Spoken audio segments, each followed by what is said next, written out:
ಮತ್ತೊಂದು ಅಪೂರ್ವ ಚಿಂತನೆಯನ್ನು ಹೇಳ್ತಾರೆ ರಾಜರು. ಕೃಷ್ಣ ಪರಮಾತ್ಮ ಅವತಾರ ಮಾಡಿದಾಗ ನಂದಗೋಪುರ ಅನೇಕ ಬ್ರಾಹ್ಮಣರನ್ನು ಕರೆದು ಕರೆದು ಕರೆದು ದಕ್ಷಿಣೆ ಕೊಟ್ಟರಂತೆ. ಯಾಕೆ ಅಂತಂದ್ರೆ ಅವರಿಗೆ ಅನಿಸ್ತಂತೆ ನಂದಗೋಪುರಿಗೆ, ನಾನು ಈ ಬ್ರಾಹ್ಮಣರಿಗೆಲ್ಲ ದಕ್ಷಿಣೆ ಕೊಟ್ಟು ಸಂತೋಷ ಪಡಿಸ್ಬೇಕು, ಅವಾಗ ಅವ್ರು ನನ್ನ ಬಗ್ಗೆ ಏನೋ ಆಡ್ಕೊಳ್ಳೋದಿಲ್ಲ. ಯಾಕೆ ಅಂದ್ರೆ ನಾಳೆ ನಾನು ಎಲ್ಲ ಕಡೆ ಹೋಗುವಾಗ ಏನು ಹೇಳ್ಕೊಂಡ್ ಬರ್ತೇನೆ, ಕೃಷ್ಣನಪ್ಪ ಕೃಷ್ಣನಪ್ಪ ಅಂತ ಹೇಳ್ಕೊಂಡ್ ಬರ್ತೇನೆ. ಹಾಗೆ ಈ ಬ್ರಾಹ್ಮಣರೆಲ್ಲ ಖುಷಿ ನಗ್ತಾರೆ. ಯಾಕಂದ್ರೆ ಏನ್ರಿ ಕೃಷ್ಣ ಜಗತ್ತಿನ ಸ್ವಾಮಿ ಅವರಪ್ಪ ಅಂತ ಹೇಳ್ಬೋದು, ಏನು ಅಷ್ಟು ಬುದ್ಧಿ ಇಲ್ವಾ ಅಂತ ನಕ್ ಬಿಡ್ತಾರೆ. ಆ ಅಪಹಾಸ್ಯ ಆಗೋದು ಇಲ್ಲವರೆಲ್ಲ ದಕ್ಷಿಣೆ ಕೊಟ್ಟು ಅವ್ರನ್ನ ಸಂತೋಷ ಪಡಿಸ್ಬೇಡ, ನೋಡ್ರಪ್ಪ ನೀವು ಯಾರು ನಗಬೇಡ್ರಿ, ನನಗೇನೋ ಸಂತೋಷ ಹೇಳ್ಕೊಂಡು ಅಡ್ಡಾಡ್ತೀನಿ ನಾನು. ಈ ರೀತಿ ತನ್ನ ಒಂದು ಕಾರ್ಯವನ್ನು ಸಾಧಿಸ್ಲಿಕ್ಕೂ ಅನ್ನುವಂತೆ ದಾನ ಮಾಡಿದಂತೆ ಹೀಗೆ ರಾಜರ ಒಂದು ಅಪೂರ್ವ ಚಿಂತನೆಗಳಿವೆಲ್ಲ. ಆ ನಂತರ ಇತ್ತಂತ ಮಾತ್ರ ಶಿಶುಭಾವ ಉಪೇತ್ಯ ಸಾಕಂ ಅಸ್ಮಾಭೇದೀಶ ವಿಹರೇತಿ ವದನ್ನಿ ಮಾಸ್ಮೈ ದಗ್ಧಾ ಘೃತೇನ ಪಯಸ ನವನೀತ ಜಾತಿ ಸ್ನಿಗ್ಧಸ್ಥ ದೈತ್ಯ ವಿಚಾರ ಕುಮಾರ ವರ್ಗ. ಮಗು ಹುಟ್ಟಿದೆ ಅನ್ನೋದೇ ಒಂದು ದೊಡ್ಡ ಸಂತೋಷ. ನಮ್ಮಂಥವರೇ ಸಂತೋಷ ಪಡ್ತೇವೆ, ಎಂತೆಂಥ ಮಕ್ಕಳು ಹುಟ್ಟಿರ್ತಾವೆ, ಆದ್ರೂ ಬಹಳ ಆನಂದ ಪಡ್ತೇವೆ ನಾವು. ಅಂತ ಸ್ವಯಂ ದೇವರೇ ಮಗನಾಗಿ ಅವತಾರ ಮಾಡಿದರೆ ಇಡೀ ಆನಂದ ಗೋಕುಲ ವೈಭವದಿಂದ ಅಲಂಕೃತವಾಗಿದೆ. ಎಲ್ಲ ಕಡೆ ತೋರಣ ಕಟ್ಟಿದ್ದಾರೆ, ಕಲಶಗಳನ್ನು ಇಟ್ಟಿದ್ದಾರೆ, ಅಲಂಕಾರ ಮಾಡಿದ್ದಾರೆ, ರಂಗೋಲಿಯನ್ನು ಹಾಕಿದ್ದಾರೆ. ಎಲ್ಲ ಕಡೆ ಹಬ್ಬದ ವಾತಾವರಣ. ಅನೇಕ ಗೋಪಾಲಕ ಮಕ್ಕಳು ಹಾಲು ಮೊಸರು ಎಲ್ಲ ಚೆಲ್ತಾ ಇದ್ದಾರಂತೆ. ಯಾಕೆಂದ್ರೆ ಕೃಷ್ಣ ನೀನು ಮುಂದೆ ಈ ಕೆಲಸ ನಮ್ಮ ಜೊತೆ ಮಾಡಬೇಕು ಅಂತ ತೋರಿಸಿಕೊಳ್ಳಿಕ್ಕೆ ಚೆಲ್ತಾ ಇದ್ದಾರೆ ಅಂತ ರಾಜರವರು ಮನೆ ಮಾಡುತ್ತಾರೆ. ಹೀಗೆ ಅನೇಕ ಗೋಪಿಕಾ ಸ್ತ್ರೀಯರು ಬೇರೆ ಬೇರೆ ರೀತಿಯ ವಿಲಾಸವನ್ನ ಪ್ರದರ್ಶನ ಮಾಡಿದರೆ ಮುಂದೆ ಕೃಷ್ಣನ ಹತ್ರ ತಾವು ಕೂಡ ಈ ರೀತಿ ವಿಹಾರವನ್ನು ಮಾಡಬೇಕು ಅಂತ ಆಲೋಚನೆ ಮಾಡಿದ್ದಾರೆ. ಹೀಗೆ ಅನೇಕ ರೀತಿಯಲ್ಲಿ ಆ ವೈಭವದ ಆ ಒಂದು ಪ್ರಸಂಗವನ್ನ ಸಂತೋಷವನ್ನು ಅನುಭವಿಸಿದ್ದಾರೆ. ಇಷ್ಟು ಒಂದು ವೈಭವ ದೇವರ ಅವತಾರವಾದಾಗ ನಾನಾ ಜನರು ಆನಂದ ಪಟ್ಟು ಆನಂದದ ಅನೇಕ ರೀತಿಯ ಅಭಿವ್ಯಕ್ತಿಯನ್ನ ಮಾಡಿದ್ರು ಅನ್ನುವ ವಿಷಯ ಕೇವಲ ಕೃಷ್ಣಾವತಾರದಲ್ಲಿ ಮಾತ್ರ ಸಿಗುದು ನಮಗೆ. ರಾಮಾವತಾರದಲ್ಲಿ ರಾಮದೇವರ ಅವತಾರವಾಯಿತು ಅಂತ ಅಷ್ಟೇ ಬರ್ತದೆ. ನೀವು ತೆಗೆದು ನೋಡಿ ರಾಮಾಯಣ, ಮಧ್ವಾಚಾರ್ಯರದ್ದು ತಾತ್ಪರ್ಯನೇ ಬಿಡಿ, ರಾಮಾಯಣದಲ್ಲಿ ತೆಗೆದ್ರು ಕೂಡ ರಾಮದೇವರು ಅವತಾರ ಮಾಡಿದ್ರು, ದಶರಥ ಎಷ್ಟು ಸಂತೋಷ ಪಟ್ಟ, ಆ ಮಗು ಹುಟ್ಟಿದಾಗ ಹೆಂಗಿತ್ತು, ತೊಟ್ಲು ಹೇಗೆ ತೂಗಿದ್ರು, ಅಂಬೆಗಾಲ ಅದೆಲ್ಲ ಇಲ್ಲೇ ಬರದೇ ಇರೋದ್ರಲ್ಲಿ. ರಾಮದೇವರ ಅವತಾರ ಮಾಡಿದ 4 ಮಕ್ಕಳು 4 ಪುರುಷಾರ್ಥ ಅಂತ ದಶರಥನಿಗೆ ಬಹಳ ಆನಂದ ಆಯಿತು. ಅವನು ದಾನ ಮಾಡಿದ, ನಾಮಕರಣ ಮಾಡಿದ, ಉಪನಯನ ಮಾಡಿದ, ವಿದ್ಯಾಭ್ಯಾಸ ಮಾಡಿದ, ವಿಶ್ವಾಮಿತ್ರರು ಬಂದರು. ಅದೇ ಕಥೆ ಬರುವುದು. ಅಂದ್ರೆ ದೇವರ ಒಂದೊಂದು ರೂಪಗಳಲ್ಲಿ ಒಂದೊಂದು ಲೀಲೆ ವಿಚಿತ್ರವಾಗಿ ವಿಶೇಷವಾಗಿ ದೇವರು ತೋರಿಸಿಕೊಡುತ್ತಾರೆ. ರಾಮಾವತಾರದಲ್ಲಿ ತನ್ನ ಬಿಲ್ಲು ವಿದ್ಯೆ, ತನ್ನ ಅದ್ಭುತವಾದ ಪರಾಕ್ರಮವನ್ನು ತೋರಿಸಿದ. ಕೃಷ್ಣಾವತಾರ ಅಂತ ತೋರಿಸಿಲ್ಲ, ಕಡಿಮೆ. ದೇವರೆಲ್ಲೂ ಕೂಡ ದುಷ್ಟರನ್ನ ಕೊಂದಿದ್ದಾನೆ, ಅನೇಕ ರೀತಿಯ ಲೀಲೆಗಳನ್ನು ತೋರಿಸಿದ್ದಾನೆ, ಇಲ್ಲ ಅಂತಲ್ಲ. ಅಂದ್ರೆ ಒಂದೊಂದು ರೂಪದಲ್ಲಿ ಒಂದು ರೀತಿಯ ವೈಭವ ದೇವರದ್ದು. ಹಾಗಾಗಿ ನಮ್ಮಲ್ಲಿ ಇವತ್ತೂ ಕೂಡ ರಾಮನವಮಿ, ನರಸಿಂಹ ಜಯಂತಿ ಇತ್ಯಾದಿ ಕೃಷ್ಣಾಷ್ಟಮಿ ವಿಶೇಷ ಆಚರಣೆ ಇದೆ. ಕೃಷ್ಣಾಷ್ಟಮಿಗೆ ಎಷ್ಟು ನಾವು ಅದಕ್ಕೆ ನೈವೇದ್ಯ, ರಾತ್ರಿ ತನಕ ಉಪವಾಸ ಇದ್ದು ಚಕ್ಲಿ ಅದು ಇದು ಎಲ್ಲ ಮಾಡಿ ನೈವೇದ್ಯ ಮಾಡಿ. ಯಾಕೆ ಆಚರಣೆ ಬಂದದಂದ್ರೆ ಕೃಷ್ಣದೇವರ ಅವತಾರ ಮಾಡಿದಾಗ ಆ ರೀತಿಯ ವಾತಾವರಣ ಇತ್ತು. ಅದನ್ನ ನೆನಪಿಸ್ಕೊಳ್ಬೇಕು. ಮತ್ತೆ ನಮ್ಗೆ ಹತ್ತಿರದಲ್ಲಿ ಆದ ಅವತಾರ ರಾಮ, ವೃಷಭ, ದತ್ತ, ಅದನ್ನೆಲ್ಲ ತುಂಬಾ ದೂರದ ಅವತಾರಗಳು. ಕೃಷ್ಣ ಬಹಳ ಹತ್ತಿರ, ಒಂದು 5,000 6,000 ವರ್ಷದ ಹಿಂದೆ ಆಗಿದಂತಹ ಅವತಾರ.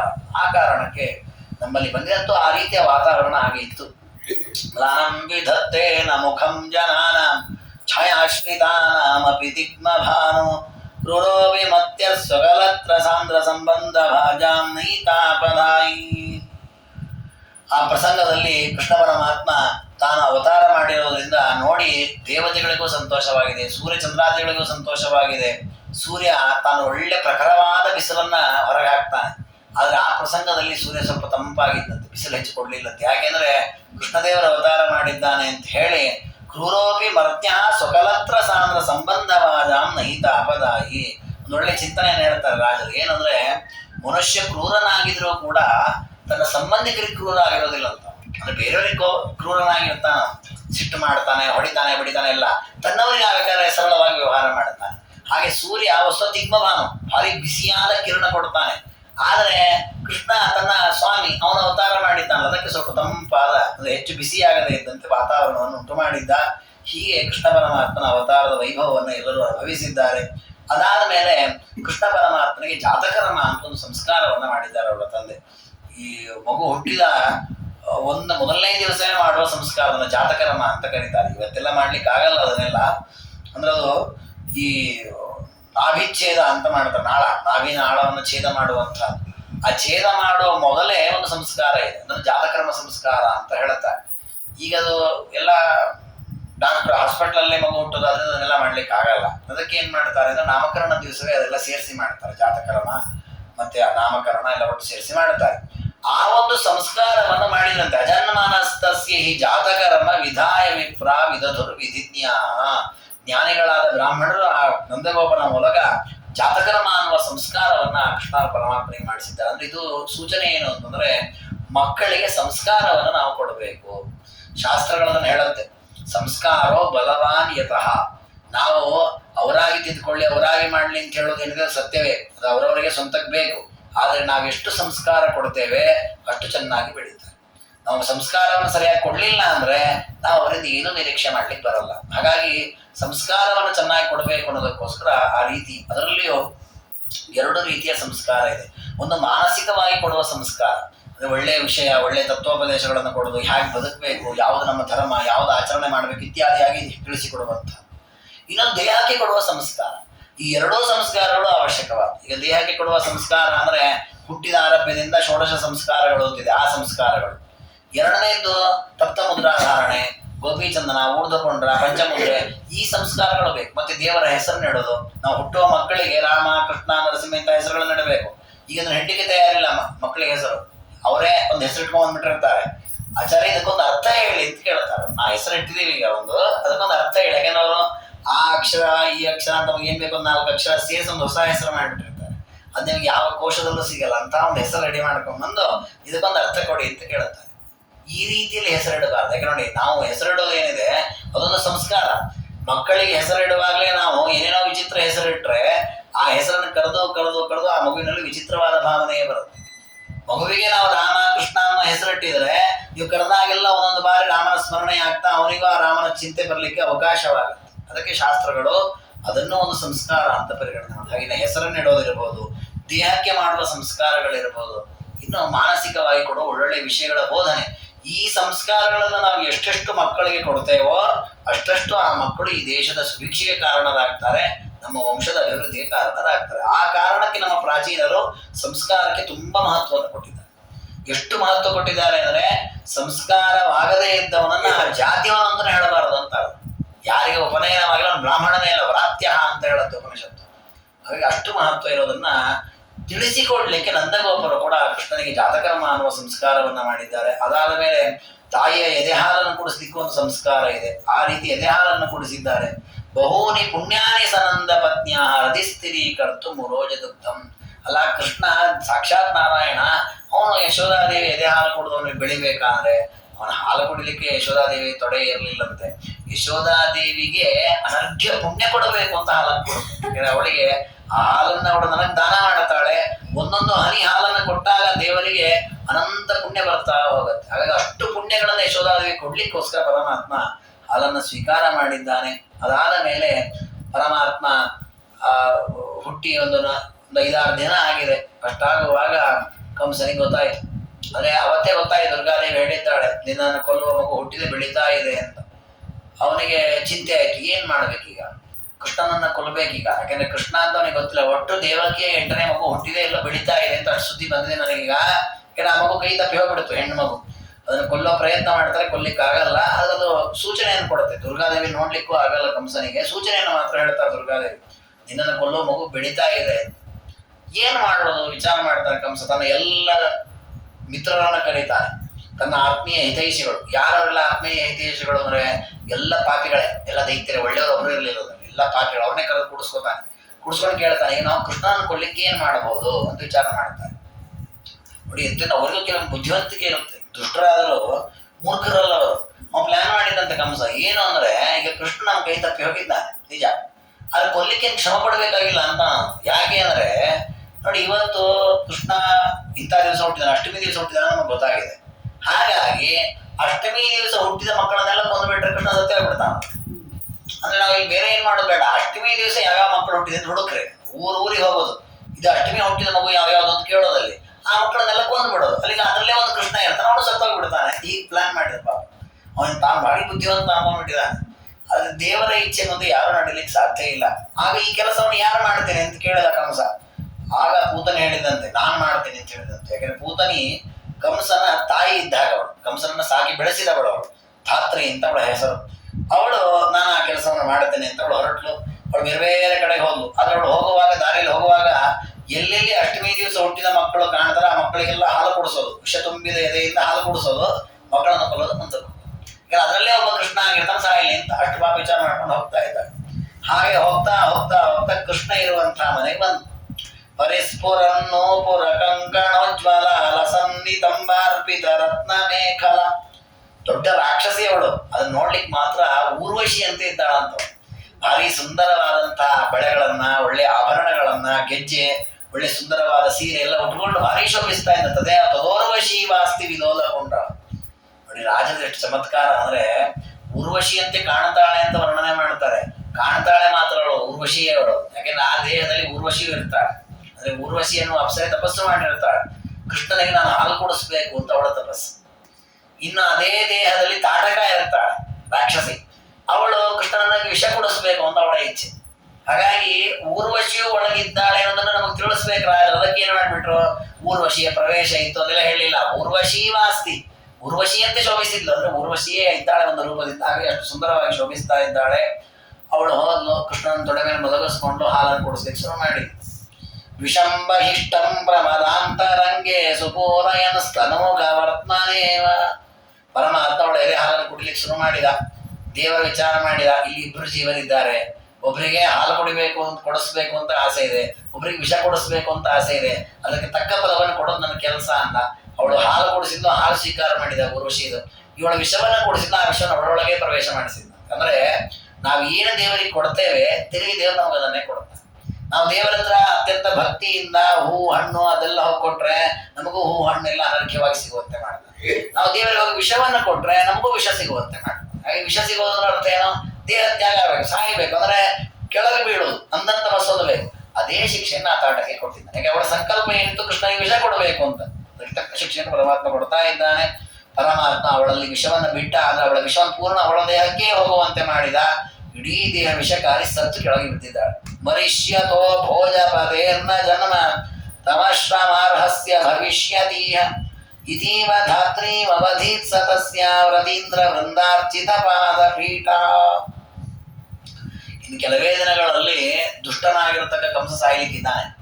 ಅವನು ಸಾಯೋ ಮೊದಲು ಅವ್ರ ತಾಯಿ ಮೊದಲು ಹೋಗ್ಲಿ ಅಂತ ಮಲ್ಲಿ ಒಳಗೆ ಕೊಂದಂತಿದ್ದೇವೆ. ಇವಳ ತಯಾರಿರಲಿ, ಮಗ ಬರ್ತಾನೆ, ಅದಕ್ಕೆ ತಯಾರಾಗಿ ಸ್ವಾಗತಕ್ಕೆ ತಯಾರಿರಲಿ ಅಂತ ಇವಳನ್ನು ಕೊಂದಿದ್ದಾನೆ ಪರಮಾತ್ಮ. ಜೊತೆಗೆ ದೇವರ ಒಳಗೆ ಯಾಕೆ ವಿಷವನ್ನ ಕುಡಿಸಿದ ಅಂದ್ರೆ, ಏನೋ ಇನ್ನೂ ಹುಟ್ಟಿ ಬೆಳೀತಬೇಕಾದಂತಹ ಪುಟ್ಟ ಪುಟ್ಟ ಕನ್ನಮ್ಮಗಳನ್ನ ಕೊಲ್ಕೊಂಡು ಬಂದಿದ್ದಾಳೆ ದಾರಿ ತುಂಬ. ಹಾಗೆ ಅಷ್ಟು ಮಕ್ಕಳಿಗೆ ವಿಷ ಕೊಡಿಸಿದ್ದಕ್ಕೆ ಇವಳಿಗೂ ವಿಷ ಕೊಡಿಸ್ತೇನೆ ಅಂತ ಪರಮಾತ್ಮನಿಗೆ ವಿಷವನ್ನ ಕೊಡಿಸಿ ಅವಳನ್ನ ಸಂಹಾರ ಮಾಡಿದ್ದಾನೆ ಪರಮಾತ್ಮ. ಆ ದೇಹದಿಂದ ಕೆಳಗೆ ಬಿದ್ದಿದ್ದಾಳು ಅವಳು. ಆ ಮನೆಯನ್ನು ಪ್ರವೇಶ ಮಾಡುವಾಗ ಸುಂದರ ತರುಣಿಯಂತೆ ಬಂದಿದ್ದು. ಕೃಷ್ಣನಿಂದ ಯಾವಾಗ ಸಂಹಾರವಾಯಿತು, ಕ್ರೂರವಾದ ದೈತ್ಯ ದೇಹದಲ್ಲಿ ಬಿದ್ದಿದ್ದಾಳೆ. ಅದನ್ನು ವರ್ಣನೆ ಮಾಡ್ತಾರೆ. ಶಿಷ್ಯ ತಟಾಕ ಸದೃಶೋದರ ಘೋರ ರೂಪ ತರ್ಕೇತಿ ಕರ್ಕಶರ ಓಜ್ವಲ ತಾಟಕ ಅಂತ. ಅವಳು ಬೀರುವಾಗ ಹೇಗಿತ್ತು ಅಂತಂದ್ರೆ, ಅವಳ ಕಿವಿ, ಅವಳ ಮೂಗು ಒಂದು ಸರೋವರದಂತೆ ಕಾಣುತ್ತಿತ್ತು ಅಂತ. ಅವಳು ದೊಡ್ಡ ದೇಹದಲ್ಲಿ ಬಿದ್ದಿದ್ದಾಳು. ತಟಾಕ ಅನ್ನೋ ಶಬ್ದಕ್ಕೆ ಸರೋವರ ಅಂತ ಅರ್ಥ ಇದೆ. ಆ ರೀತಿಯ ದೊಡ್ಡ ದೊಡ್ಡದಾದಂತಹ ವಿಕಾರವಾದ ದೇಹದ ಅವಯವಗಳಿಂದ ಕೂಡಿರತಕ್ಕಂತಹ ತಾಟಗೆಯನ್ನ ಕೃಷ್ಣ ಸಂಹಾರ ಮಾಡಿದ. ನೋಡಿ, ಅವಳು ಸುಂದರ ರೂಪದಲ್ಲಿ ಇರುವುದನ್ನು ವರ್ಣನೆ ಮಾಡುವಾಗ ರಾಜರು ಊರ್ವಶಿ ಅಂತ ಚಿಂತನೆ ಮಾಡಿದರು. ಈಗ ಅವಳ ಘೋರ ರೂಪವನ್ನು ವರ್ಣನೆ ಮಾಡುವಾಗ ತಾಟಕೆ ಅಂತ. ಯಾಕೆ ಅಂದ್ರೆ ನೈಜವಾಗಿ ಅವರಿಬ್ಬರ ಸ್ವರೂಪ ಇರುವುದು ಹಾಗೆ. ಊರ್ವಶಿಯ ಸ್ವರೂಪತಃ ಅವಳು ಸುಂದರಿ, ತಾಟಕಿ ಸ್ವರೂಪತಃ ಅತ್ಯಂತ ಕ್ರೂರ ರೂಪಿ. ಅದಕ್ಕನುಗುಣವಾಗಿ ಅವರವರ ಆ ಸ್ಥಿತಿ ಬರುವಾಗಲೇ ಅದನ್ನು ವರ್ಣನೆ ಮಾಡಿರೋದು ರಾಜರ ಅದ್ಭುತವಾದ ವರ್ಣನಾ ಚಾತುರ್ಯ. ಅಂತೂ ಆ ತಟಾಕ ರೂಪದಲ್ಲಿ ಕೆಳಗೆ ಬಿದ್ದಿದ್ದಾಳೆ. ಅವಳನ್ನ ದೇಹವನ್ನು ನೋಡಿ ಎಲ್ಲರೂ ಹೆದರ್ಕೊಂಡ್ಬಿಟ್ಟಿದ್ದಾರೆ. ಅಯ್ಯೋ ಏನಾಯ್ತಪ್ಪ ಇದು ಅಂತ ಹೆದರ್ಕೊಂಡು, ಪಪಾತ ಧನ್ಯ ಲನಾಗ್ರಗಣ್ಯ ಜಗಾಮ ಚಾನ್ಯ ಮರ ಲೋಕ ಲೋಕಂ. ಆ ಎಲ್ಲ ಯಶೋಧಾದೇವಿ ಅವರೆಲ್ಲ ಕೃಷ್ಣನ ಎತ್ಕೊಂಡು, ಅಯ್ಯೋ ನಮ್ಮ ಮಗುವಿಗೆ ಏನಾಗಿದೆಯಲ್ಲಪ್ಪ, ಯಾವ ದುಷ್ಟ ರಾಕ್ಷಸಿ ಬಂದಿದ್ದು, ನಮ್ಮ ಮಗು ಸುರಕ್ಷಿತವಾಗಿದೆ ಅಂತ ಭಾವಿಸಿದ್ದಾರೆ. ಹೊಸದಾಗಿ ಕೃಷ್ಣನೇ ಕೊಂದದನ್ನ, ಆದ್ರೆ ಅವರಿಗೆ ಅದು ಯಾವುದು ಗೊತ್ತಿಲ್ಲ. ಈ ಪ್ರಸಂಗದಲ್ಲಿ ಭಾಗವತಾದಿಗಳಲ್ಲಿ ಒಂದು ಮಾತು ಬರುತ್ತೆ. ಪೂತನ ಕೃಷ್ಣನಿಗೆ ವಿಷವನ್ನ ಕುಡಿಸಿದ್ಲು, ಅವಳು ಮೋಕ್ಷಕ್ಕೆ ಹೋದ್ಲು ಅಂತ ಬರುತ್ತೆ, ಸದ್ಗತಿಯನ್ನು ಪಡೆದ್ಲು. ಆಗ ಪರೀಕ್ಷಿತ ರಾಜನಂತ, ಇದು ಹೇಗೆ ಸಾಧ್ಯ?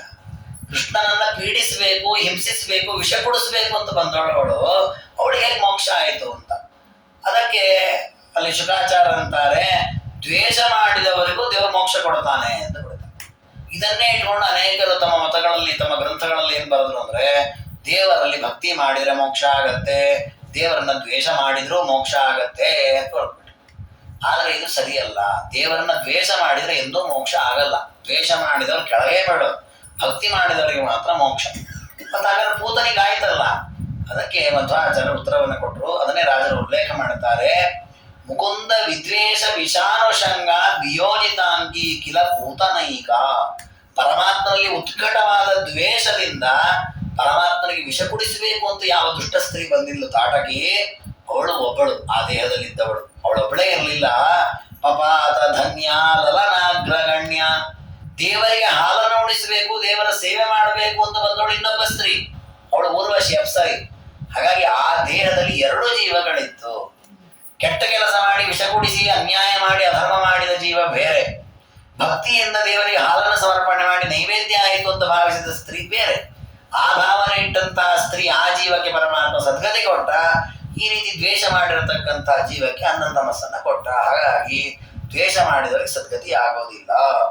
ಈ ಒಂದು ವಿಷಯದ ನಿರ್ಣಯಕ್ಕೋಸ್ಕರವಾಗಿ ರಾಜರೊಂದು 10 ಶ್ಲೋಕಗಳಲ್ಲಿ ವರ್ಣನೆ ಮಾಡ್ತಾರೆ. ಯಾಕೆಂದ್ರೆ ಇದು ಅನೇಕರಿಗೆ ಗೊಂದಲವನ್ನು ಉಂಟು ಮಾಡುತ್ತೆ. ಯಾಕೆಂದ್ರೆ ಭಾಗವತಾರಗಳಲ್ಲಿ ಆ ರೀತಿ ಮಾತಿದೆ. ಏನಂತ ಇದೆ? ದ್ವೇಷ್ಯ ಚೈತ್ಯ ಆದಯೋ ನೃಪಾಹ. ಶಿಶುಪಾಲ ಮೊದಲಾದವರು, ಶಿಶುಪಾಲ ಪೂತನಿ ಇವರೆಲ್ಲ ಪರಮಾತ್ಮನ ದ್ವೇಷ ಮಾಡಿ ಮೋಕ್ಷಕ್ಕೆ ಹೋದನು ಅಂತ ಇದೆ. ಇಂಥ ಒಂದೊಂದು ಮಾತು, ತುಂಬಾ ಮಾತುಗಳಿಲ್ಲ, ಎಲ್ಲ ಒಂದು ಎರಡು ಕಡೆ ಬರುತ್ತೆ. ಇದನ್ನ ಇಟ್ಟುಕೊಂಡು ಪರಮಾತ್ಮನ ದ್ವೇಷವು ಮೋಕ್ಷ ಸಾಧನ ಅಂತ ಹೇಳ್ತಾರೆ. ಅದು ತಪ್ಪು ಅಂತ ರಾಜರು ವರ್ಣನೆ ಮಾಡ್ತಾರೆ.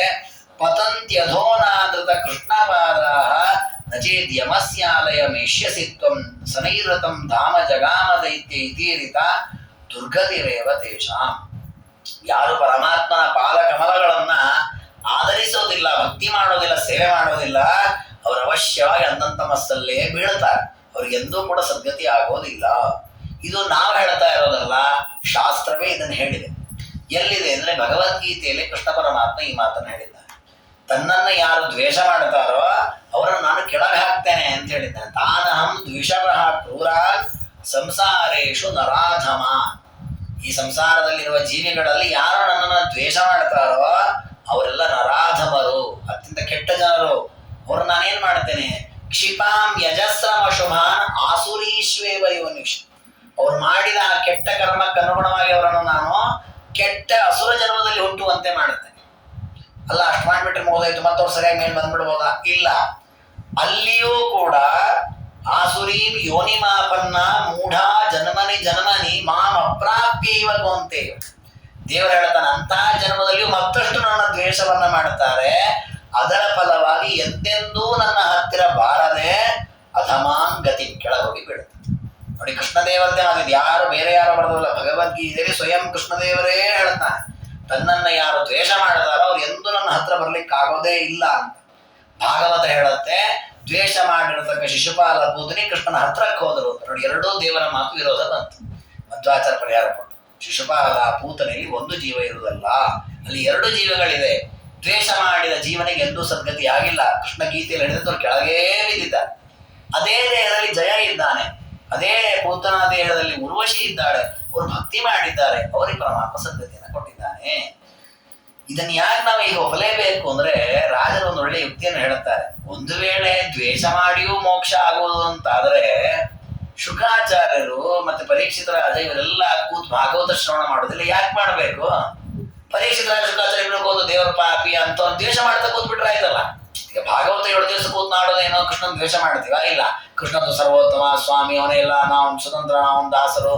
ಯಾಕೆ? ಕೃಷ್ಣನೇ ನಮ್ ದಾಸ, ನಾನು ಅವನು ಈಶಾ ಅಂತೀಗ ಹುಚ್ಚು ಮಾತಾಡೋಣ. ದ್ವೇಷವು ಸಾಧನೆ ಅಲ್ವ ಮೋಕ್ಷ ಸಾಧನೆ. ಅದಕ್ಕೆ ರಾಜರಂತಾರೆ, ಜ್ಞಾನಾನ್ಯ ಮಾರ್ಗ ಪ್ರತಿಷೇಧ ಕರ್ತ್ಯ ಶುದ್ಧ್ಯಾಚ ನಿರ್ಣಾಯಕ ಸೂತ್ರಕರ್ತ ಕಿಮೇಶ ಮಾರ್ಗ ಸುಲಭೋನ ದೃಷ್ಟ. ರಾಜರು ಹೇಳ್ತಾರೆ, ವಸ್ತುತಃ ಭಕ್ತಿ ಮಾಡೋದಕ್ಕಿಂತ ದ್ವೇಷ ಬಹಳ ಸುಲಭ. ಒಬ್ಬರನ್ನ ಬೈಯೋದು ಬಹಳ ಸುಲಭ, ಅವ್ರನ್ನ ಹೊಗಳೋದು ಕಷ್ಟ. ಬೈಯೋದೇನು 2 ನಿಮಿಷದ ಕೆಲಸ, ಅವನಂತವನ ಇಂತವನ ಹೋ ಅಂತದಿಷ್ಟು ಬೈದ್ ಬಿಡಬಹುದು. ಹಾಗೆ ಇದು ಸುಲಭ ಇದ್ಮೇಲೆ ಯಾಕೆ ಮಾಡಲಿಲ್ಲ? ಹಾಗಾಗಿ ದ್ವೇಷ ಎಂದೆಂದೂ ಕೂಡ ಪರಮಾತ್ಮನನ್ನ ಹೊಂದಲಿಕ್ಕಿರುವ ಸಾಧನ ಅಲ್ಲ. ಅನಿಂದ ಮುಕುಂದಸ್ಯ ಸಕೃನ್ನಿಶಮ್ಯ ಮಂದಪ್ಪತೇತ್ ಕಿಂ ಪುನರಚ್ಯುತಂ ಕಿಂ. ಪರಮಾತ್ಮನ ನಿಂದನೆಯನ್ನ ನಮ್ಮ ಕಿವಿಯಲ್ಲಿ ಒಂದು ಬಾರಿ ಕೇಳಿದ್ರು ನಾವು ಅನ್ನನಮಸ್ಸಿ ಹೋಗ್ತೇವಂತೆ. ಅದಕ್ಕೆ ಸತೀದೇವಿ ಅಥವಾ ಬೇರೆ ಪ್ರಹ್ಲಾದರಾಜರೆಲ್ಲ ಹೇಳೋದಿದೆ, ಪರಮಾತ್ಮನ ನಿಂದನೆ ನಡೀತಾ ಇತ್ತು ಅಂದ್ರೆ ಕಿವಿ ಮುಚ್ಕೋಬೇಕಂತೆ. ಅವ್ರನ್ನ ಹೊಡೆದವ್ರ ಬಾಯಿ ಮುಚ್ಚಿಸ್ಬೇಕು. ನಮಗೆ ಆ ಸಾಮರ್ಥ್ಯ ಇದ್ದು ಅಲ್ಲಿಂದ ಎದ್ದೋಗ್ಬಿಡ್ಬೇಕು. ಎದ್ದೋಗ್ಲಿಕ್ಕೂ ಆಗಲ್ಲ, ಕಿವಿ ಮುಚ್ಕೊಳ್ಳೋದು ಕೇಳದೇ ಇದ್ದಂತೆ ಇರ್ಬೇಕಂತ. ಯಾಕಂದ್ರೆ ಒಂದು ಬಾರಿ ಪರಮಾತ್ಮನ ನಿಂದನೆ ನಮ್ಮ ಕಿವಿಗೆ ಬಿದ್ದರೂ ಕೂಡ ದೊಡ್ಡ ಪಾಪ ಸಾಧನವಾಗತ್ತೆ, ನಮಗೆ ಮೋಕ್ಷಕ್ಕೆ ಅದು ಪ್ರತಿಬಂಧಕವಾಗತ್ತೆ. ಇಷ್ಟು ಭಾಗವತಾದಿಗಳು ಹೇಳಿದ್ದು, ಇದು ನಾವ್ಯಾರು ಕಲ್ಪನೆ ಮಾಡಿದ್ದಲ್ಲ. ಹಾಗೆ ಶಾಸ್ತ್ರವೇ ದೇವರ ನಿಂದೇನೆ ಎಂದು ಕೂಡ ಒಪ್ಪಿಲ್ಲ. ಹಾಗಾಗಿ ಕಿಂ ದ್ವೇಷತೋ ಮುಕ್ತಿ ರೀತಿ ಸ್ಮರತ್ಯ. ಹಾಗಾಗಿ ದ್ವೇಷದಿಂದ ಪರಮಾತ್ಮ ಮೋಕ್ಷ ಕೊಡ್ತಾನೆ ಅಂತ ಹೇಳೋದೇನಿದೆ ಇದು ಅತ್ಯಂತ ಅಸಂಗತವಾದದ್ದು. ಹಾಗಾದ್ರೆ ದ್ವೇಷದಿಂದ ಮೋಕ್ಷ ಅನ್ನುವ ಮಾತುಗಳಿಗೆಲ್ಲ ಅರ್ಥ ಹೀಗೆ, ಅಲ್ಲಿ ಎರಡು ಜೀವಗಳಿದ್ದಾವೆ, ಅಲ್ಲ ಈ ಎರಡು ಜೀವ ಒಂದು ದೇಹದಲ್ಲಿ ಇರ್ಲಿಕ್ಕೆ ಸಾಧ್ಯನಾ ಅಂತ ಪ್ರಶ್ನೆ ಬರುತ್ತೆ ನಮಗೆ. ಯಾಕಂದ್ರೆ ಎಲ್ಲಾ ದೇಹದಲ್ಲಿ ಒಬ್ಬೊಬ್ಬ ಜೀವ ಇರ್ತಾನೆ ಪ್ರಸಿದ್ಧ, ಒಂದೇ ದೇಹದಲ್ಲಿ ಇಬ್ಬರಿಬ್ಬರಿದ್ದಾರೆ ಅಂತ ಹೇಗೆ ಹೇಳೋದು? ಹಾಗೆಲ್ಲೂ ವಾಕ್ಯ ಇಲ್ಲಲ್ಲ. ಅದಕ್ಕೆ ಹೇಳ್ತಾರೆ, ಯಥಾ ಗ್ರಹಾವಿಷ್ಟ ಕಲೇವರೇತೋ ಕೃತಾಭಿಮಾನಾವಿಹ ಚೇತನೌಸ್ತಃ. ದೆವ್ವ ಹೊಕ್ಕೊಂಡಿರುತ್ತೆ, ಆ ದೆವ್ವ ಹೊಕ್ಕೊಂಡಿರೋ ವ್ಯಕ್ತಿಯಲ್ಲಿ ಒಂದು ಚೇತನ ಇದು, ಎರಡು ಚೇತನ ಇದು. ಈಗ ನಮ್ಮೆಲ್ಲರಿಗೂ ಅನುಭವ ಇದೆ, ದೆವ್ವ ಹೊಕ್ಕಿರುವಾಗ ಆ ದೇಹದಲ್ಲಿ ಇಬ್ಬರು ಇರ್ತಾರೆ, ಒಂದು ಆ ಸ್ವಯಂ ಇರತಕ್ಕ ವ್ಯಕ್ತಿಯೇ. ಆ ಹೊಕ್ಕಿರುವ ದೆವ್ವ ಅವನು ನಾನಾ ವಿಧವಾದ ವಿಚಿತ್ರವಾದ ರೀತಿಯಲ್ಲಿ ವರ್ತಿಸ್ತಾನೆ. ಒಬ್ಬ ಸಾಮಾನ್ಯವಾಗಿ ಒಬ್ಬ ವ್ಯಕ್ತಿ ಇದ್ದಾನೆ, ದೆವ್ವ ಹೊಕ್ಕೊಂಡ್ಕೊಳ್ಳೆ ಸಿಕ್ಕಾಪಟ್ಟೆ ತಿಂತಾನೆ, ಭಾರದ್ದೆಲ್ಲ ಪದಾರ್ಥ ಎತ್ತಾನೆ, ಒಗಿತಾನೆ, ಹೊಡಿತಾನೆ, ಬಡಿತಾನೆ. ನಾವೇನಂತೀವಿ, ಇಲ್ಲ ರೀ ನಮ್ಮವನು ಹುಡುಗ ಒಳ್ಳೆಯವನೇ, ಪಾಪ ಒಳಗೆ ಹೊಕ್ಕಿರೋ ದೆವ್ವ ಮಾಡಿಸ್ತಾ ಇದೆ ಇದನ್ನೆಲ್ಲ. ಹಾಗಾದ್ರೆ ಏನಾಯ್ತು, ಒಳಗಿರುವ ಜೀವನಿಗಿಂತ ಇನ್ನೊಬ್ಬ ಜೀವ ಬೇರೆ ಯಾರು ಸೇರ್ಕೊಂಡಿದ್ದಾನೆ, ಹಾಗಾದ್ರೆ ಒಂದೇ ದೇಹದಲ್ಲಿ ಇಬ್ಬರು ಜೀವ ಇದ್ದಾನೆ ಅಂತ ಆಯ್ತಲ್ಲ. ಅದೇ ರೀತಿ ಪರಮಾತ್ಮನ ಸಂಕಲ್ಪದಂತೆ ಈ ದೇವತೆಗಳಿಗೆಲ್ಲ ಶಾಪ ಬಂದಾಗ ಜೊತೆಗೆ ದೈತ್ಯರ ಜೊತೆಗೆ ಸೇರ್ಕೊಂಡು ಈ ದೇಹದಲ್ಲಿ ಹುಟ್ಟಿದ್ರು ಶಿಶುಪಾಲಾದಿಗಳಾಗಿ. ಆಗ ಅವರವರ ಸಾಧನೆ, ಸಜ್ಜೀವರು ಸಾಧನೆ ಮಾಡಿದ್ರು, ದುರ್ಜೀವರು ದ್ವೇಷ ಮಾಡಿದ್ರು, ದುರ್ಜೀವರಿಗೆ ದುರ್ಗತಿ ಕೊಟ್ಟ ಪರಮಾತ್ಮ ಸಜ್ಜೀವರಿಗೆ ಸದ್ಗತಿ ಕೊಟ್ಟ. ಈ ರೀತಿ ಚಿಂತನೆ ಮಾಡಬೇಕು. ದುಷಂತಮೇಕಂ ದಿತಿಜಂ ವಿಹಾಯ ಹರಿಪ್ರಿಯ ಸ್ಯಾಸುರತ ಕಥಂ ಸ್ಯಾತ್. ನೋಡಿ, ದೇವರ ಕಾರುಣ್ಯ ಎಷ್ಟು ದೊಡ್ಡದು ಅಂದ್ರೆ, ಒಂದೇ ದೇಹದಲ್ಲಿ ಒಬ್ಬ ದ್ವೇಷ ಮಾಡ್ತಾ ಇದ್ದಾನೆ, ಒಬ್ಬ ಭಕ್ತಿ ಮಾಡ್ತಾ ಇದ್ದಾನೆ. ಇಬ್ರು ಒಟ್ಟಿಗೆ ಇದ್ದಿಟ್ಟು ದ್ವೇಷ ಮಾಡೋದಕ್ಕೆ ಸೇರ್ಕೊಂಡಿದ್ದ ಅವನು ಬಿಟ್ಬಿಡ್ಲಿಲ್ಲ ದೇವರು. ಭಕ್ತಿ ಮಾಡ್ತಾನೆ ಅಂತ ಅವನು ಸ್ವೀಕಾರನೇ ಮಾಡ್ತಾನೆ. ದ್ವೇಷ ಮಾಡ್ತಾ ಇದ್ದಾನೆ, ಅವನು ಭಕ್ತಿ ಮಾಡೋದಕ್ಕೆ ಸೇರ್ಕೊಂಡ ಅಂತ ಅವನು ಸ್ವೀಕಾರ ಮಾಡೇ ಇಲ್ಲ. ಅವನ ಸ್ವರೂಪಕ್ಕೆ ನೋಡಕ್ಕೆ ಅವನಿಗೆ ಕೆಟ್ಟದಾಗಬೇಕು ಅದನ್ನೇ ಮಾಡಿದ. ಅಂದ್ರೆ ಹೀಗೆ ದೇವರು ಯಾರಲ್ಲೂ ಪಕ್ಷಪಾತ ಇಲ್ಲ. ಭಕ್ತಿ ಮಾಡೋರಿಗೆ ಅದಕ್ಕೆ ತಕ್ಕ ಫಲವನ್ನೇ ಕೊಡ್ತಾನೆ, ದ್ವೇಷ ಮಾಡೋರಿಗೆ ತಕ್ಕ ಫಲವನ್ನೇ ಕೊಡ್ತಾನೆ. ಹಾಗಾಗಿ ಪರಮಾತ್ಮನನ್ನ ದ್ವೇಷ ಮಾಡಿ ಮೋಕ್ಷ ಹೊಂದಲಿಕ್ಕೆ ಸಾಧ್ಯವೇ ಇಲ್ಲ. ಉಚೇನ ಚೇತ್ ಭಕ್ತಜನೈರ ಗಮ್ಯಂ ಪಾಪೈರ ಸಾಧ್ಯಂ ತಮ ಆಪ್ನುಯಾತ್ಕ. ಒಂದು ವೇಳೆ ದ್ವೇಷ ಮಾಡಿಯೂ ಮೋಕ್ಷ ಆಗತ್ತೆ ಅಂತ ಆದ್ರೆ ನರಕ ಅಂದಂತಮಸಿಗೆಲ್ಲ ಬೀಗ ಹಾಕ್ಬಿಡ್ಬೇಕಲ್ಲ, ಯಾರು ಹೋಗೋರೇ ಇಲ್ಲ. ಈಗ ನಮ್ಮಲ್ಲಿ ಭಕ್ತಿ ಮಾಡೋದೊಂದು ಗುಂಪಿದೆ, ದ್ವೇಷ ಮಾಡೋದೊಂದು ಗುಂಪಿದೆ. ಮತ್ತೆ ದ್ವೇಷ ಮಾಡೋರ್ಗೂ ಎಲ್ಲ ದೇವರೇ ಹತ್ರ ಹೋಗೋರು, ಮೋಕ್ಷಕ್ಕೆ ಹೋಗ್ಬಿಟ್ರೆ ಅಂದಂತಮಸಿಗೆ ಹೋಗೋರು ಯಾರು, ನರಕಕ್ಕೆ ಹೋಗೋರು ಯಾರು? ನರಕ ವರ್ಣನೆ ಹಾಕ್ಬೇಕು. ಕ್ರಿಮಿ ಭೋಜನ ನರಕ, ಇಂಥ ನರಕ ಅಲ್ಲಿ ಹೋಗೋದೇ ಇಲ್ಲ, ಯಾಕೆ ಎಲ್ಲರಿಗೂ ಮೋಕ್ಷ ಕೊಡ್ತಾನೆ ದೇವರು. ಹಾಗಾಗಿ ಈ ರೀತಿ ಹೇಳೋದು ಎಷ್ಟು ಅಸಂಗತವಾಗತ್ತೆ ಅಂತ ರಾಜರು ಯುಕ್ತಿಯುಕ್ತವಾಗಿ ವಸ್ತು ಇದೊಂದು ಕಾವ್ಯ, ಕೃಷ್ಣನ ವರ್ಣನೆ ಮಾಡ್ತಾ ಇದ್ದಾರೆ. ಆದ್ರೆ ಕೃಷ್ಣನ ಬಗ್ಗೆ ಕಿಂಚಿತ್ತು ಅಪಚಾರ ಉಳಿಬಾರದು, ದೇವರಲ್ಲಿ ವೈಷಮ್ಯ ಬರಬಾರದು. ಅದಕ್ಕೆ ಆ ವಿಷಯದ ಸ್ಪಷ್ಟೀಕರಣವನ್ನು ಕೊಟ್ಟು ಒಂದು ಒಳ್ಳೆ ಮಾತನ್ನು ಹೇಳ್ತಾರೆ. ಆನಂದ ತೀರ್ಥ ಮತ ಮುಜ್ಜಿತ ದೋಷಜಾತಂ ಸ್ವಾನಂದದಾಯಿ ಶಿಥಲೀಕೃತ ಮತ್ತನಾಯಿ ಅನೌಘ ಶೋಭಿ ಮಮ ದುರ್ಜನ ಪುಣ್ಯತೋಭಿ ಏನೇ ದೃಶಿ ಮತಿರಭೂತ್ ಕವಿತೋಲ್ವಸ. ಇಷ್ಟೆಲ್ಲ ನಾನು ವರ್ಣನೆ ಮಾಡಿದ್ದು ಆ ಪೂತನಿಯ ಎರಡು ಜೀವದ್ವಯಾವೇಶದ ವಿಷಯ ನಿರೂಪಣೆ ಇದೆಲ್ಲ ಮಾಡಿದ್ದು ಯಾಕೆ ಅಂದ್ರೆ, ಇದೆಲ್ಲ ಮಧ್ವಾಚಾರ್ಯರ ಮತವನ್ನು ಅವಲಂಬಿಸಿದ್ರಿಂದ ಮಾತ್ರ ಸಾಧ್ಯ. ಯಾಕೆ ಬೇರೆ ಎಲ್ಲೂ ಈ ವಿಷಯ ಬರಲ್ಲ. ಆನಂದ ತೀರ್ಥರ ಮತವೇ ಮತ, ಯಾಕೆ ಆ ಮತದಲ್ಲಿ ಇದೆಲ್ಲ ಅಂಶ ಇರುವಂಥದ್ದು. ದೇವರಿಗೆ ಕಿಂಚಿತ್ತು ಅಪಚಾರವಾಗದಂತೆ, ದೇವರಲ್ಲಿ ವೈಷಮ್ಯ ನಿರ್ಗಣ್ಯಾದಿಗಳಿಲ್ಲ, ದೇವರಲ್ಲಿ ಪಕ್ಷಪಾತ ಇಲ್ಲ, ದೇವರ ಅವರವರ ಸಾಧನೆಗೆ ಉಚಿತವಾಗಿ ಫಲ ಕೊಡ್ತಾನೆ. ಈ ಅಂಶಗಳನ್ನು ಸ್ಫುಟವಾಗಿ ಪ್ರತಿಪಾದನೆ ಮಾಡಿದ ಮಧ್ವಾಚಾರ್ಯರ ಮಾತ. ಹಾಗಾಗಿ ಅದು ಎಂಥ ಮತ, ಉಜ್ಜಿತ ದೋಷ ಜಾತದಲ್ಲಿ ಯಾವ ದೋಷವೂ ಇಲ್ಲ, ಅಷ್ಟು ಶುದ್ಧವಾದ ಮತ. ಮತ್ತೆ ಸ್ವಾನಂದದಾಯಿ, ನಮಗೆ ಉಚಿತವಾದ ಆನಂದವನ್ನು ಕೊಡತಕ್ಕಂತಹ ಮತ. ಅಂತಹ ಮತದ ಪ್ರಮಾಣ ಪುಂಜದಿಂದ ಕೂಡಿರುವ ಆ ಮತವನ್ನು ಆಶ್ರಯಿಸಿದ್ದರಿಂದ ನಾನು ಈ ರೀತಿ ವರ್ಣನೆ ಮಾಡ್ಲಿಕ್ಕೆ ಸಾಧ್ಯ ಆಗಿದೆ ಅಂತ ರಾಜರು ವರ್ಣನೆ ಮಾಡ್ತಾರೆ. ಈ ರೀತಿ ಆ ಪರಮಾತ್ಮನ ಒಂದು ದುಷ್ಟರ ಸಂಹಾರದ ಹಿನ್ನೆಲೆಯಲ್ಲಿ ಸಾಧಕನಿಗೆ ಸಿಗತಕ್ಕಂತಹ ಸದ್ಗತಿ, ದುರ್ಜನರಿಗೆ ಸಿಗತಕ್ಕ ದುರ್ಗತಿ, ಅದರ ವರ್ಣನೆಯನ್ನು ರಾಜರು ಮಾಡಿದರು. ಇದು ವರ್ಣನೆ ಮಾಡಿದ ಅಂಶ ಏನಿದೆ ಈ ಭಾಗದಲ್ಲಿ ಬಂದದ್ದು, ಇದು ಅತ್ಯಂತ ನಾವು ಹೃದಯವಾಗಿ ಮನಸ್ಸಿನಲ್ಲಿ ಇಟ್ಕೊಳ್ಬೇಕಾದ. ಯಾಕಂದ್ರೆ ಕೆಲವೊಮ್ಮೆ ಹಾಗೆ ಅನಿಸ್ಬಿಡತ್ತೆ ನಮಗೆ, ಅವ್ರು ಏನ್ ಮಾಡಿದ್ರೆ ಅಂದ್ರೆ ಅವ್ರ ಬಾಯಿಂದ ರಾಮಕೃಷ್ಣ ಬಂತಲ್ಲ ಅಂತ ಈಗ ಅನ್ಕೊಂಡ್ಬಿಡ್ತೇವೆ ನಾವು. ಕೆಲವರು ದೇವರನ್ನು ಬೈತಿರ್ತಾರೆ, ಬೈಯೋನೆ ಬದಲಾದ್ರೂ ರಾಮಕೃಷ್ಣ ಅಂತನಲ್ಲ ಬಾಯಿಂದ ಅಂತ ಹಿಂಗೆಲ್ಲ ನಾವು ವಿಚಾರ ಮಾಡ್ತೀವಿ. ಹಾಗೆಲ್ಲ ಆಗಲ್ಲ. ಆಚಾರ್ಯರು ಭಾಗವತ ತಾತ್ಪರ್ಯದ 6ನೇ ಸ್ಕಂದದಲ್ಲಿ ಹೇಳುತ್ತಾರೆ, ರಾಮಕೃಷ್ಣ ಅಂತ ನಮ್ಮ ಬಾಯಿಂದ ಬರ್ಬೇಕಾದ್ರೂ ಭಕ್ತಿ ಇದ್ರೆ ಮಾತ್ರ ಅದು ಫಲ ಕೊಡುತ್ತೆ, ಇಲ್ದಿರಿಲ್ಲ ಅಂತ ಹೇಳ್ತಾರೆ ಆಚಾರ್ಯ. ಈಗ ಅಜಾಮಿಲ ಕೊನೆ ಕಾಲದವರೆಗೂ ಅನ್ಯಾಯ ಧರ್ಮವನ್ನೇ ಮಾಡ್ತಾ ಇದ್ದ. ಕೃಷ್ಣ ರಾಮ ನಾರಾಯಣ ಅಂದ, ಬಂದ್ರು ಇಲ್ಲ ವಿಷ್ಣುದೂತರು. ಹಾಗೆ ನಾವು ಬೇಕಾದ ಧರ್ಮ ಮಾಡ್ಲಿ, ರಾಮಕೃಷ್ಣ ಕೂಡ ಬಂದ್ಬಿಡ್ತಾರೆ ವಿಷ್ಣುದೂತರು, ಬರಲ್ಲ. ಯಾಕೆ? ಅಜಾಮಿಲ ಅಷ್ಟೆಲ್ಲ ಅನ್ಯಾಯ ಧರ್ಮ ಮಾಡಿದ್ರು, ನಾರಾಯಣ ಅಂತ 4 ಅಕ್ಷರಗಳನ್ನು ಹೇಳುವಾಗ ಆ ಎಲ್ಲ ಅನ್ಯಾಯ ಧರ್ಮಗಳ ಸಂಸ್ಕಾರಗಳು ಬಿಟ್ಟು ಹೋಗಿ ಶುದ್ಧವಾದ ತತ್ವಜ್ಞಾನದ ಪರಮಾತ್ಮನ ಸರ್ವೋತ್ತಮತ್ವಾದಗಳನ್ನು ತಿಳಿದು ಭಕ್ತಿಯಿಂದ ನಾರಾಯಣ ಅಂತ ಕರೆದಿದ್ದಾರೆ. ಈ ಭಕ್ತಿಯುಕ್ತವಾದ ಸ್ಮರಣೆ ನಮ್ಮಲ್ಲೂ ಬಂದ್ರೆ ಖಂಡಿತ ವಿಷ್ಣುದೂತರು ಬರ್ತಾರೆ. ಅದು ನಮಗೆ ಹಾಗೆ ಬಂದಿರಲ್ಲ. ಅವ್ರಿಗೆ ಯಾಕಂದ್ರೆ ಸಾಧನೆ ಆಗಿದೆ ಹಿಂದಿನ ಜನ್ಮಗಳಲ್ಲಿ, ಪ್ರಾರಬ್ಧ ಇತ್ತು. ಈ ಜನ್ಮದಲ್ಲಿ ವ್ಯಭಿಚಾರ ಅನ್ಯಾಯ ಧರ್ಮ ಮಾಡ್ತಾ ಇದ್ರು ಒಂದಿಷ್ಟು ವರ್ಷಗಳ ಕಾಲ, ಅದಕ್ಕೆ ತಕ್ಕದಾದ ಪ್ರಾಯಶ್ಚಿತ್ತ ಮುಂದೆ ಮಾಡಿಕೊಂಡ್ರು ಅವರು. ಹಾಗಾಗಿ ಆಚಾರ ತಿಳಿಸೋದೇನು ಅಂದ್ರೆ, ಭಕ್ತಿ ಇಲ್ಲದೆ ಮಾಡಿದ ಯಾವ ಕರ್ಮವೂ ಕೂಡ ಹರಿಪ್ರೀತಿಗೆ ಕಾರಣ ಆಗಲ್ಲ. ನಾಮಸ್ಮರಣೆಯೂ ಅಷ್ಟೇ. ಆಚಾರ್ಯರು ಹೇಳಿದ ಕೃಷ್ಣಾಭರಣದಲ್ಲಿ ಹೇಲಯಾಪ್ಯ ನಮಸ್ಕೃತ, ನೀವು ಮತ್ತೊಬ್ಬರನ್ನ ಆಡ್ಕೊಳ್ಳಿಕ್ಕೋ ಯಾವುದೋ ಒಂದು ನೆಪಕ್ಕಾದ್ರೂ ರಾಮಕೃಷ್ಣ ಅಂದ್ರೆ ಪುಣ್ಯ ಬರುತ್ತೆ ಅಂತ ಅದನ್ನು ಮಧ್ವಾಚಾರ್ಯ ಹೇಳಿದ್ದಾರೆ. ಅಂದ್ರೆ ಹೇಳಿದ್ದೇನು, ಆ ನೆಪದಲ್ಲಿ ರಾಮಕೃಷ್ಣ ಅಂತ ಅನ್ಲಿಕ್ಕೆ ಶುರು ಮಾಡಿ ಭಕ್ತಿಯಿಂದ ಅನ್ಬೇಕು. ಶುರು ಮಾಡ್ಲಿಕ್ಕೆ ಒಂದು ನಿಮಿತ್ತ ಅದು. ನಾವು ಯಾರೋ ಬರ್ತಾರೆ ಸಂಧಾನ ಶುರು ಮಾಡಿದ್ದು, ಜೀವನ ಪೂರ್ಣ ಯಾರೋ ಬರ್ತಾರೆ ಸಂಧಾನ ಮಾಡಬಾರ್ದು. ಮತ್ತೆ ಮನೆ ಕ್ಲೀನ್ ಮಾಡ್ತಾ ಇರ್ತೇವೆ, ಯಾಕೆ ಮಾಡಿದ್ರೆ ಇಲ್ಲ ಇವತ್ತು ಯಾರೋ ಸಾಯಂಕಾಲ ಒಬ್ರು ಗೆಸ್ಟ್ ಬರ್ತಾರೆ ಅಸಹ್ಯ ಕಾಣುತ್ತೆ, ಪ್ರತಿನಿತ್ಯ ಒಬ್ರು ಗೆಸ್ಟ್ ಬಂದ್ರೆ ಕ್ಲೀನ್ ಮಾಡೋದು ಅಂತ ಆಗ್ಬಾರ್ದು. ಅವತ್ತೇನೋ ಗೆಸ್ಟ್ ಬರ್ತಾರೆ ಸರಿ, ದಿವಸ ನಾವು ಕ್ಲೀನ್ ಮಾಡ್ಕೋಬೇಕು ಅದನ್ನ. ಹಾಗೆ ಭಕ್ತಿಯಿಂದಲೇ ನಾಮಸ್ಮರಣೆ ಮಾಡಬೇಕು. ಯಾವುದೋ ನಿಮಿತ್ತಕ್ಕೆ ಬೇರೆ ಬೇರೆ ನಿಮಿತ್ತಕ್ಕೆ ಅವಾಗ ಬಂದಿರ್ತೀವಿ. ಹಾಗಾಗಿ ಭಕ್ತಿಯಿಂದ ಇದ್ದಾಗ ಮಾತ್ರ ಫಲ ಕೊಡುತ್ತೆ. ಭಕ್ತಿಯಲ್ಲಿ ಇಲ್ಲ, ಅಲ್ಲಿ ನಾವು ಮಾಡುವ ಯಾವ ಕರ್ಮಗಳಿಗೂ ಫಲ ಇಲ್ಲ ಅನ್ನುವ ಆ ತತ್ವ ಏನಿದೆ ಅದನ್ನ ಈ ಪೂತನ ಶಿಶುಪಾಲಾದಿಗಳ ಪ್ರಸಂಗ ನಾವು ಭಾವಿಸ್ಬೇಕು.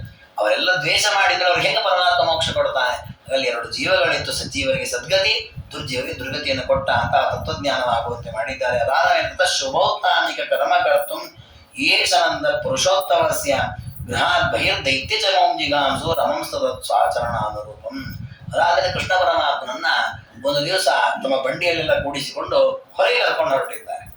ಯಾಕೆ ಕರ್ಕೊಂಡು ಹೊರಟರು ಅಂತಂದ್ರೆ ಔತ್ಥಾನಿಕ ಕರ್ಮ. ಅದನ್ನ ನಮ್ಮ ಈ ಸಂಸ್ಕಾರಗಳಲ್ಲಿ ಉಪನಿಷ್ಕ್ರಮಣ ಸಂಸ್ಕಾರ ಅಂತ ಹೇಳ್ತಾರೆ. ಅಂದ್ರೆ ಮುಂಚೆಲ್ಲ ಮಕ್ಕಳು ಮನೆಯಲ್ಲೇ ಹುಡ್ತಾ ಇದ್ರು.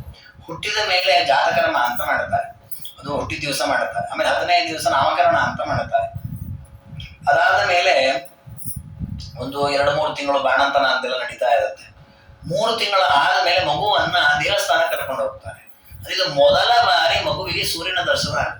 ಅಂದ್ರೆ ಸೂರ್ಯನ ಬೆಳಕೆ ಬಿದ್ದಿರೋದಿಲ್ಲ, ಅಂದ್ರೆ ಹೊರಗೆ ಬಂದಿರಲ್ಲ ಮಗು. ಅಂದ್ರೆ ಇವತ್ತೆಲ್ಲ ನಾವು ಹೇಳಿ ಬರಕ್ಕೆ ಮಗು ಹುಟ್ಟೋದೇ ಹೊರಗೆ ಹುಟ್ಬಿಟ್ಟಿರುತ್ತೆ ಮನೆಯಿಂದ. ಅದು ಮನೆಗೆ ಕರ್ಕೊಂಡ್ ಬರ್ತೀವಿ ನಾವು, ಮತ್ತೆ ಹೊರಗೆ ಕರ್ಕೊಂಡು ಹೋಗೋ ನಾಟಕ ಮಾಡೋದು ಆಮೇಲೆ ಅದನ್ನ.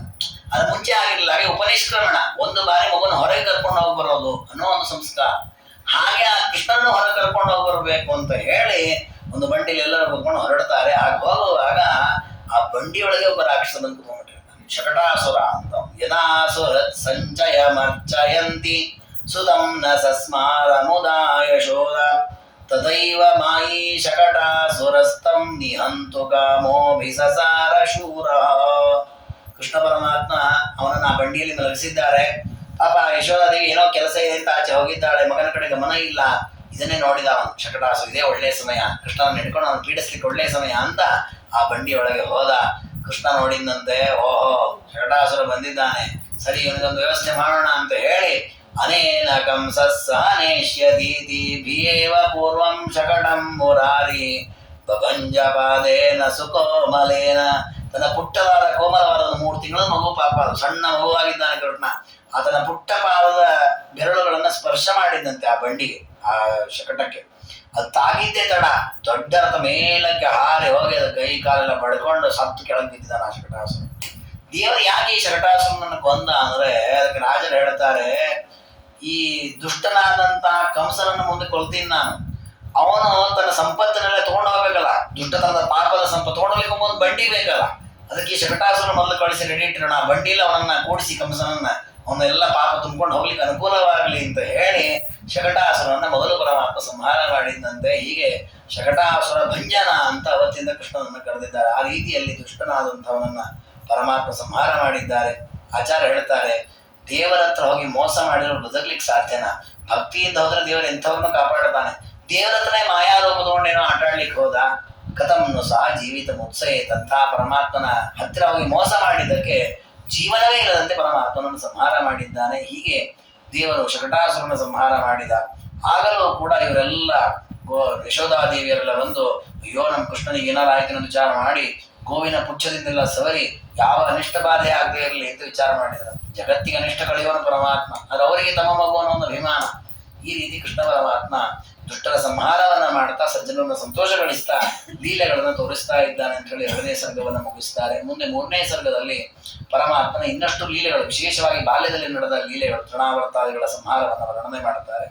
ಅದನ್ನ ನಾಳೆ ದಿನ ತಿಳಿದುಕೊಳ್ಳೋಣ ಅಂತ ಹೇಳ್ತಾರೆ. ಇವತ್ತಿನ ಈ ಚಿಂತನೆಯನ್ನ ಗುರುಗಳ ಅಂತರ್ಯಾಮಿ ಮಧ್ವತಿ ಗೋಪಾಲಕೃಷ್ಣನ ಪಾದಾರವಿಂದಗಳಲ್ಲಿ ಸಮರ್ಪಣೆ ಮಾಡೋಣ. ಸರ್ವಗುಣ ಸಂಪೂರ್ಣ ಸರ್ವದೋಷ ವಿವರ್ಜಿತ